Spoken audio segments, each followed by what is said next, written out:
Jessica Chobot. Always two they are. That was pretty good. And this is Nerdist News. Star Wars The Force Awakens hits theaters exactly 1 month from today.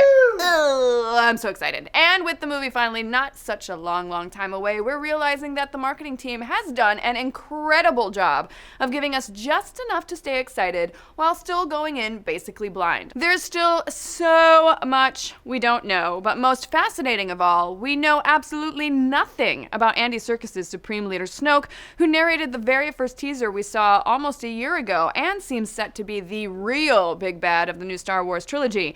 But thanks to some interviews this week, we might finally be on our way to getting a clearer picture of the mysterious motion-captured villain. According to Serkis, he showed up to set unsure what Snoke would look like, though he described him as huge, shooting scenes on a 25-foot platform with both Kylo Ren and General Hux. The character had to be created with mocap instead of practical effects because, despite the whole size thing, his facial design was too complicated. Serkis said, "You couldn't have gotten there with prosthetics, it's too extreme. Without giving too much away at this point, he has a very distinctive, idiosyncratic bone structure and facial structure. So we can pretty much guarantee that Snoke is some kind of creature, or maybe even a spiritual being, like Voldemort was before he gathered enough power to take a corporeal form again. Is Snoke the Voldemort of the Star Wars franchise? I wouldn't complain about that." As you may remember, early rumors pegged Serkis as a character codenamed Uber, who some reports said was a floating spirit embodying pure dark side power, and others claimed was more like a grotesque zombie. At the same time, alleged concept art has leaked throughout the past year or so, showing some more standard serpent-like alien designs for the character. Who knows if those were real, but it's all adding up to make it seem like Snoke is some kind of ancient dark side creature. And some more choice quotes from Serkis back that up too, and imply where the whole franchise may be heading. He said, "Supreme Leader Snoke is quite an enigmatic character, strangely vulnerable at the same time as being quite powerful. He has suffered a lot of damage, very scarred and disfigured." So, wait.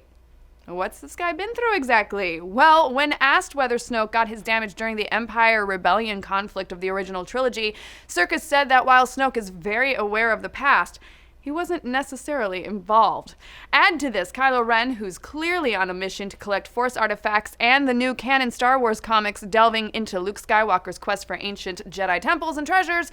It seems like this new trilogy might expand the mythology by filling us in on the way ancient history of the Force, with Snoke being our personification of the galaxy's oldest evil. Or not. Damn you and your beautiful mystery box, JJ! This is going to be the longest month ever! But what do you guys think? What will Snoke look like? What role will he play? Is it really just Cthulhu? How are you celebrating the final month? Let's discuss. All right, Dan, so we're 1 month away from Star Wars. Are you going to be celebrating it at all on the Dan Cave? Oh, you better believe we're celebrating. I've been thinking a lot about Star Wars recently. Wrote a book about it. Check it out. But I've been thinking about the technology and how cool it would be to have it in real life. And you know what? We are a lot closer than I thought. So on the Dan Cave this week, we're talking all about the Star Wars tech that actually exists in the real world. Check it out on Nerdist.com.